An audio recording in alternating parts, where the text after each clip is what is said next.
America में Trump के खिलाफ हुई बगावत। अमेरिका में ट्रंप सरकार के खिलाफ शुरू हुए इस्तीफे।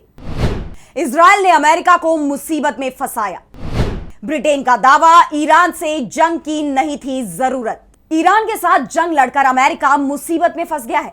अमेरिका के राष्ट्रपति डोनाल्ड ट्रंप की नींद उड़ चुकी है। ईरान पर हमले से पहले ट्रंप ये दावा कर रहे थे कि खामेनेई के खिलाफ ईरान में बगावत हो रही है, कई लोगों की जान जा रही है, इसलिए ईरान में रिजीम चेंज होना जरूरी है। अब जंग को 3 सप्ताह होने को आए हैं, लेकिन ईरान में ना तो रिजीम चेंज होती दिख रही है और ना ही वहां कोई बगावत नजर आ रही है। उल्टा सरकार के प्रति समर्थन बढ़ता ही जा रहा है। लेकिन अमेरिका में जरूर बगावत हो गई है। अधिकांश अमेरिकियों को ट्रंप का ईरान जंग में अमेरिका को फंसाना बिल्कुल पसंद नहीं आ रहा।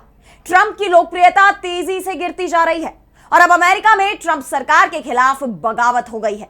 अमेरिका के सबसे करीबी सहयोगी ब्रिटेन ने भी कहा है कि ईरान से समझौता तय हो चुका था। अमेरिका की सारी शर्तें वो मानने को तैयार था, लेकिन समझौते से पहले ही अमेरिका ने हमला कर दिया।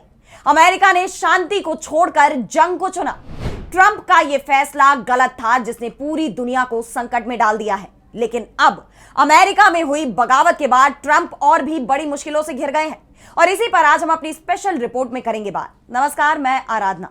तो शुरू करते हैं हमारी एक खास रिपोर्ट और बात करते हैं कि कैसे अमेरिका में ट्रंप के खिलाफ शुरू हो गई है बगावत।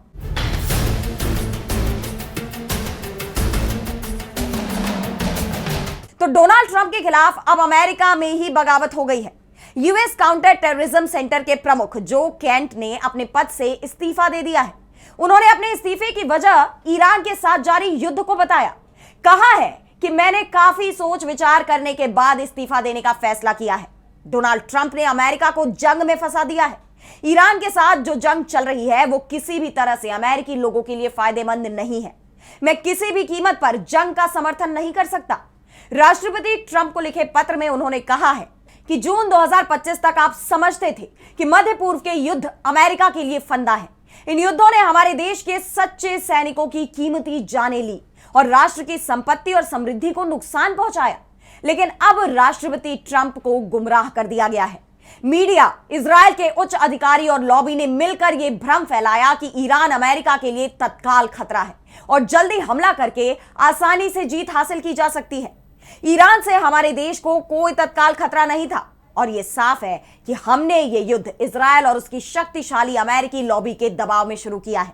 मेरा विवेक कहता है कि मैं अपनी अंतरात्मा की आवाज पर ईरान में चल रहे युद्ध का समर्थन नहीं कर सकता। मैं प्रार्थना करता हूं कि आप इस बात पर विचार करें कि हम ईरान में क्या कर रहे हैं और किसके लिए कर रहे हैं। अब साहसी कदम उठाने का समय आ गया है। आप अपना रास्ता बदल सकते हैं और हमारे देश के लिए एक नया रास्ता खोल सकते हैं, या आप हमें और अधिक पतन और अराजकता की तरफ फिसलने दे सकते हैं। सारी बागडोर आपके ही हाथों में है। काउंटर टेररिज्म सेंटर के डायरेक्टर के तौर पर जो केंट अमेरिका की एक अहम खुफिया एजेंसी का नेतृत्व कर रहे थे। उनका काम देश के लिए आतंकवादी खतरों को पहचान कर उनका विश्लेषण करना था। लेकिन इसी अधिकारी ने कहा है कि फिलहाल ईरान अमेरिका के लिए कोई खतरा पैदा नहीं कर रहा था। यह जंग केवल और केवल इजरायल के दबाव में शुरू की गई। इजरायल के दबाव में ट्रंप ने अमेरिका को इस जंग में फंसा दिया है। इससे पहले अमेरिकी राष्ट्रपति डोनाल्ड ट्रंप की धार्मिक स्वतंत्रता समिति में सेवा देने वाली एकमात्र मुस्लिम महिला समीरा मुंशी भी अपने पद से इस्तीफा दे चुकी है। उन्होंने भी ईरान के साथ जारी युद्ध को इसकी वजह बताया था। उन्होंने एक्स पर पोस्ट कर बताया कि वो राष्ट्रपति की तरफ से नियुक्त और व्हाइट हाउस की धार्मिक स्वतंत्रता आयोग की सलाहकार के रूप में कार्यरत थी। उन्होंने ईरान के साथ युद्ध को अवैध बताया और कहा कि सीधे तौर पर संवैधानिक या संसदीय प्राधिकरण की मंजूरी के बिना इसे शुरू किया गया है। आस्थावान लोगों की अभिव्यक्ति की स्वतंत्रता छीनी जा रही है और उनके जीवन को खतरे में डाला जा रहा है, क्योंकि वे फलस्तीन के बारे में अपनी गहरी आस्था रखते हैं और ये सब एक ज़ायोनी राजनीतिक एजेंडा के लिए किया जा रहा है। वैसे ट्रंप की परेशानी का कारण सिर्फ अमेरिका में अपने ही नहीं है, बल्कि नेटो भी इस वक्त ट्रंप का दुश्मन बन गया है। दरअसल डोनाल्ड ट्रंप ईरान पर दबाव बनाने की कोशिश भी कर रहे हैं।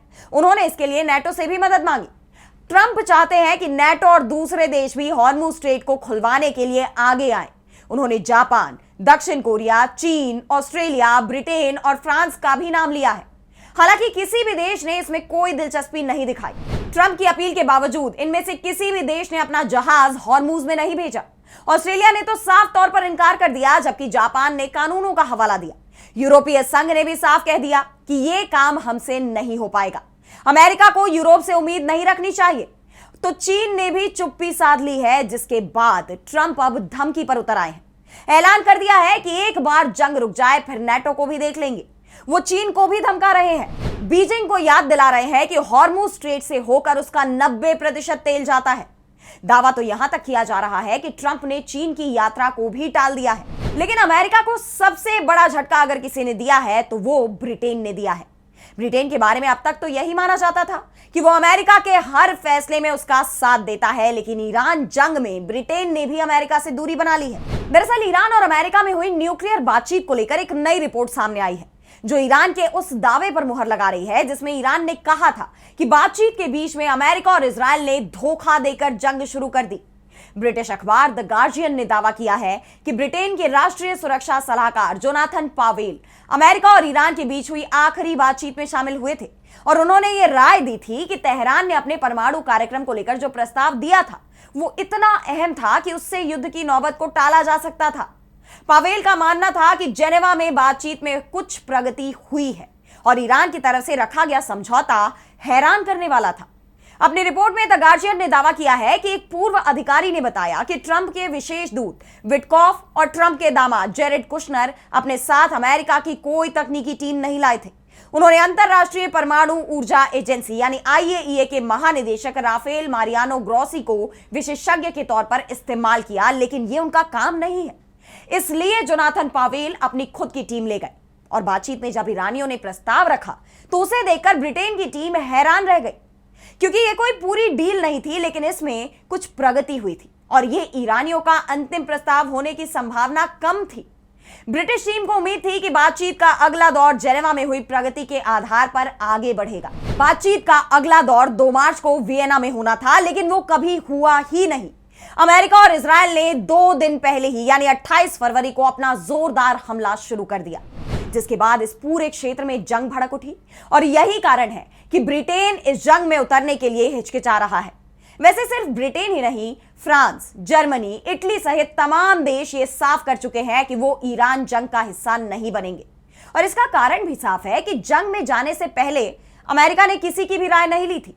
यहां तक कि अमेरिकी संसद की भी राय नहीं ली गई थी, जबकि यह बात साफ हो चुकी है कि ईरान किसी भी रूप से अमेरिका के खिलाफ खतरा पैदा नहीं कर रहा था, बल्कि वो तो अमेरिका के साथ समझौता करने को तैयार था। बातचीत जारी थी, लेकिन इजराइल के दबाव में ट्रंप ने समझौते की जगह जंग चुन ली। यही वजह है कि आज पूरा का पूरा मिडिल ईस्ट जंग की आग में जल रहा है। तो कैसी लगी आपको रिपोर्ट, हमें कमेंट सेक्शन बताइए। लेकिन आज इस रिपोर्ट में इतना ही। देश दुनिया की तमाम बड़ी खबरों के लिए आप देखते रहिए DB लाइव और मुझे दीजिए इजाजत। नमस्कार।